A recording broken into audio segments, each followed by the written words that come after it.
Good morning. Coming to you this morning with a recorded video. Have a few mishaps in the Nielsen house over the night, but wanted to make sure we got this out for you. I wanted to talk today about sort of living life and what happens when stuff happens, and sort of how you can work through dealing with that, and still like be a little easier on yourself. So I was thinking about, I've got a lot of moms right now, that seem like they're getting ready to have babies. So congratulations there. But I noticed they're a little bit nervous, like, oh no, school's not happening like it should, and what am I gonna do? And I'm this huge planner, huge planner. When I was pregnant with Soraya, our last, I knew that she was gonna come sometime in May. Well, at least I thought.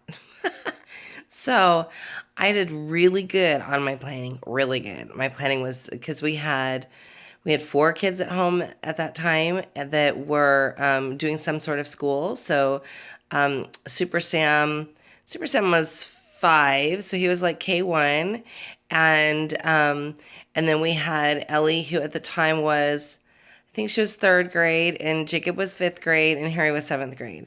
And so we had this full house of kids that needed lessons. And so I had planned out when we thought she was going to be born. Now she came 6 weeks early, and she was a preemie, and there was a lot of things that sort of went with that meant that I had to scrap some of my plans. But because I had planned, we were at least able to school up until it's about the second week in April that we were like, stuff's not happening like it should. But we got almost a full school year in. Now, for those of you that are pregnant and due any time and you're really stressing right now, just take a deep breath. I mean, one of the most wonderful things about homeschooling is that you kind of get to make the rules, and that you get to change things up if you need to. So one of the things that we did do when we had sort of this change in plans was, because I had planned, I could look at, for instance, for my big kids especially, I could at least have them reading from the subject material that I needed them to be. Because what was great was, because we had this plan in place, we were able to alter it. And then when she came home, because she was high needs for, like, I mean, the kid didn't weigh 5 pounds for, it just seemed like she was a newborn for forever.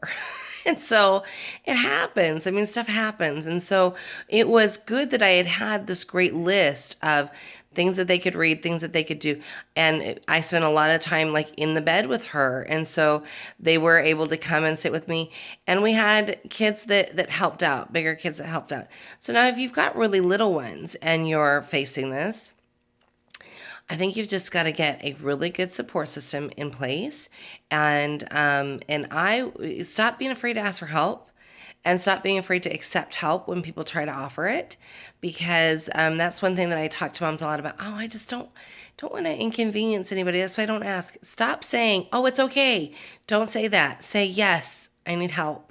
And actually take the help. So that's like for births and things like that. And I would say the same maybe for an unexpected death in the family, an extended illness in the family, where you've got your plan in place. You have some leeway, some latitude. That's why I tell people to plan. Now, what if you didn't really have a plan in place? And you might feel like you're scrambling, and then you're thinking, "Oh no, I was already behind and I'm really behind." So then I would stop yourself, like right now. If you're in that spot right now while you're watching this, I want you today just look at the real picture and not get overwhelmed. Don't get overwhelmed by, oh, I have to make sure I do flute lessons, and I got to make sure I do language lesson, and I got to make sure I do drawing, and I got to make sure I do painting. Do one thing. Focus on one thing. If you've got a child that's first through, even, I would say even 5th grade, focus on the stories. Focus on what those elements are. You can build those other things back in as you feel stronger. Especially if you've got an extended illness. One of the things that I learned with my stroke, when I had a stroke almost 2.5 years ago, well, 2.5 years ago, actually, 2.5 years ago, was that there were things that I had planned that I had forgotten. Like honestly, I wrote a geometry book, and I was planning geometry when I had my stroke. And after my stroke, I had no knowledge of geometry. So I had to go back and relearn things. And it took me longer. I still struggle today with the flute that should stick. Like once you learn it, it should be there. It's like every time I play it, it's gone. It's just gone.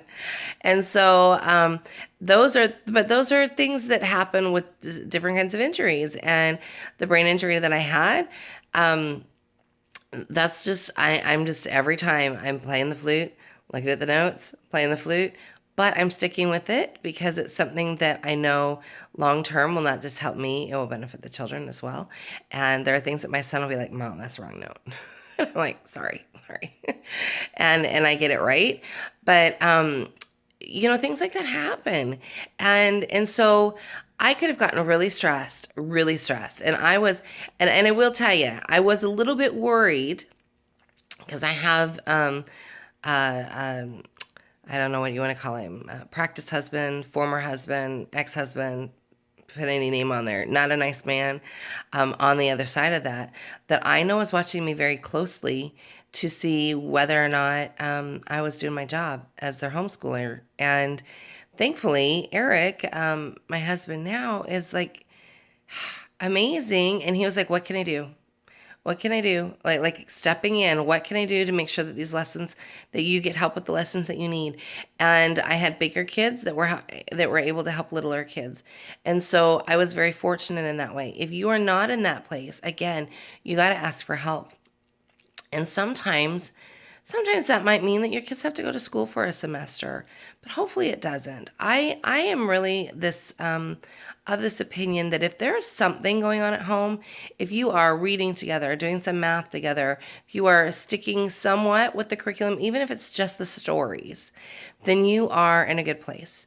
So, if you're getting ready to have a baby right now and you're stressed out about things, but your child is like not even first grade, stop worrying. Just stop. Just ask your husband to get you a load of books from the library every week, and just sit and read to them. If you're still in a place where you can go to the library, go and just pick as many as you can. Sit and read to them. And if you've got a little time to plan, say you're not due for a few weeks and you don't feel like your baby's coming early or anything like that, go get some time alone if you can to go to the library and make lists. Because then what you can do is you can have the library pull those lists, and then your husband can stop on his way home from work, pick up 10 books from your list, take back the ones that you're returning, bring you home those new ones, and then you've got a fresh supply. But make those lists because those lists I think are super helpful. They've been really helpful to us in the past. If you're looking for, what can they be reading? Maybe you've got a third grader or a fourth grader. What can they be reading during this time? We have we have a category on our blog. It's called book lists, book lists and supply lists. And we go through just some of our favorites for the grades. And so, pull that out, go through those books. That way you don't feel like you're doing nothing. And you can at least sort of get that going. Get help with the housework. Get help with, with extra childcare. If you are part of a church community, take them up on that. Take them up on, I just call somebody. I sort of take things for granted because we're Mormon and people go, oh, you need something? Let me help you. Let me mow your lawn. Let me bring you a meal. So we sort of have, that's good community, but I haven't always, because I haven't always been that religion. When I wasn't, it was really hard for me to wrap my brain around how people just came out of the woodwork and helped each other. And so now that it's part of everything that we do, I wouldn't think of life another way as far as like helping others. And so it's made me extremely aware of those that aren't members of our faith that need help. And then when, like for instance, in our co-op, one of the things that I love that my co-op leader partner does is that when we've got a mom having a baby, she arranges for Meal Train. And I guess it's mealtrain.com. And We get meals set up for those moms because we have a lot of moms having babies. And that's one thing as a co-op that we do. Now, that's something that I would be like, oh, don't worry about it. My church is going to take care of it. But it doesn't happen for most people. So we're making sure that that happens.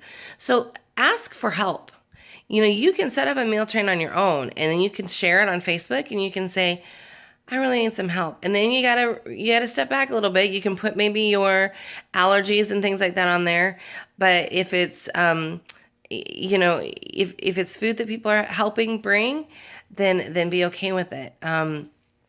Just make sure you're asking for help, and make sure that you're not stressing too much about the curriculum and what's going on, because this is life. I mean, one of the things that I have, I've had, because I've had babies, like I have 5 kids.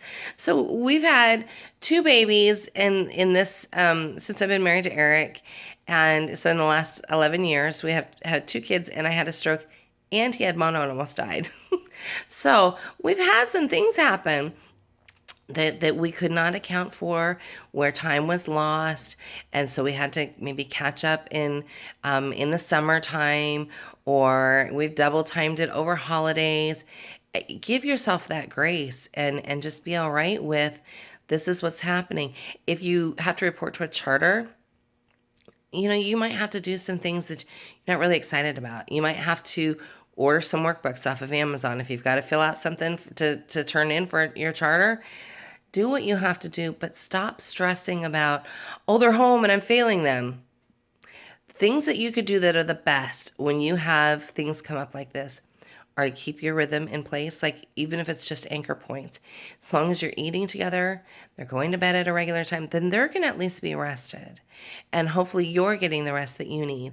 That's a really big, hard one for moms to like, I remember when I had Harry, and I remember reading in a book about when the baby sleeps, you should sleep. And I was like, I don't know what that's all about. And I didn't do it for the first like month or so, and I was exhausted. But then I understood, when the baby sleeps, I needed to sleep. And you've got to do that too. Now, if you've got other little kids, that makes it harder. Moms say to me, is this when you break out the TV? Well, I'm going to tell you, I try to never break out the TV when I'm having a moment of weakness, except when you're really sick, when you're down. Have a list of shows that you're okay with. Because I'm not a huge TV advocate. My kids get a little bit, a couple of times a week, a little bit. And sometimes that little bit grows, and I go, wait a minute, what happened? And I shrink it back down. But because they don't get a lot of TV, then when one of us is sick and we have an emergency, then it can be used for what it's a tool. It's not something that they're turning to all the time or every day. Because we've used it as a tool, it's become a tool in our toolbox. Then it does what we need it to. So which sort of makes it, it is the babysitter. Usually, if it's used, one of us is laying on the couch with them while they're watching, and it's a set amount, and it's a set type of shows. And I will love the day that Netflix allows you to make a playlist that and nothing else can be seen. That would be awesome. Just show your playlist. Don't show anything else. That would be amazing. But utilize the tools that you have. One of the things that I love that saves my bacon all the time, is sparklestories.com. I love them. Absolutely love them, because we had 2 subscriptions for, I think, almost 2 years. So we have an insane amount of stories at our disposal, and like ones that they forget about, ones that we've listened to once, and they'll listen to them again and again and again and again and again and again. Another thing we use is audible.com. We have a subscription to Audible. I think it's $14 a month, and you get a couple of credits every time. And we utilize those credits. My kids are really liking the Sarah books by Esther Hicks and Jerry Hicks. And so they've been listening to those. Those are super helpful. And it's helpful because it's like on a spiritual level. We've listened to Magic Treehouse in the past. I think we have almost every Magic Treehouse book on Audible. kind of disgusting. But the ones the things that we gravitate to first before the TV are things like that, things like audiobooks, because they tend to not stir them up. TV, it doesn't matter if it's Little Bear, it can still stir them up more, because then they want more and more and more. And because of what TV does, and it totally like zones out their brain. um, it's like they crave more, and especially special needs kids. So, I try to be really careful about the TV. So keep that in mind. If you've got, make that backup plan in your back pocket. Even if you're totally healthy right now and you're watching this and you're thinking, oh, thank goodness I don't have to worry about that right now. You need to have a plan in your back pocket for if something does happen. And that way, and I would write it out. If you've got a mom or a mother-in-law that is your backup, and you want to make sure that your kids are watching or listening to certain things, make a backup. And the wonderful thing about Audible is it doesn't matter which device you log in from. Log in, download, listen. And so that makes it super helpful. And excuse me, and the same with Sparkle Stories. You log in from whatever computer you're at, and you can download and listen to. So even if they're at grandma's house, you can do that. And so I would really sort of put some of those things in your back pocket, just because you never know. You never know when you have a preemie. You never know when your husband's gonna catch mono, and your whole world's gonna get turned upside down because you're gonna be thinking about how you're keeping him alive rather than thriving together. You never know when you're going to have a child that is in the hospital, when cancer might strike your family, when a death might strike. You want to be able to, as much as possible, have sort of those things in your back pocket so that you have things that are normal for them that will then sustain them. So that's really what I wanted to talk about today. I know that there are crises that happen, and there are things that we never plan for. Most crises are things we don't plan for. So if you can plan at least ways to help your kids find normalcy during those crises, then it will help you not feel so frantic, and it will help them not feel so frantic. And again, if you're right in the midst of it right now and you're just not sure how you're going to make it to the end of the day, take a deep breath, sit down with a pen and a paper today, and just write things out, and try not to feel so overwhelmed. And if you need a pep talk, shoot me a message. You know where to find me. WaldorfEssentials@gmail.com, or catch me on Facebook. Anyway, I'm Melissa Nielsen. I hope that you have a wonderful day and a happy week. Bye now.